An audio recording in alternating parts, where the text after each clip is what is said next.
सूरजने त्याच्या होणाऱ्या बायकोचा चेहरा दाखवलाय। कोकण हार्टेड गर्ल अर्थात अंकिता वालावलकर हिच्या घरी सूरज चव्हाणचं केळवण पार पडले। यावेळी सूरज सोबत त्याची बायकोही दिसली। दोघांनी एकमेकांसाठी खास उखाणा घेतला। यानंतर अंकिताने त्यांच्यासाठी केळवणाचा थाट घातला होता।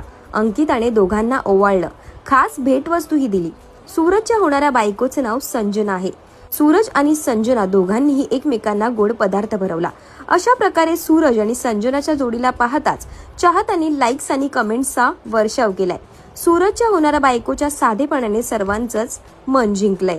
आता सूरज आणि संजना कधी लग्न करणार याची सर्वांनाच उत्सुकता होती, पण आता यावर्षी डिसेंबर महिन्यातच हे दोघं लग्न करणार असल्याची शक्यता आहे। सूरज चव्हाणच्या लग्नाला कोण कोण उपस्थित राहणार हे पाहणंही तितकंच महत्त्वाचं ठरणार आहे। तुम्हाला या दोघांची जोडी कशी वाटते आम्हाला कमेंट करून नक्की कळवा। आणि अशाच मनोरंजन क्षेत्रातील अपडेट पाहण्यासाठी ग्लॅमर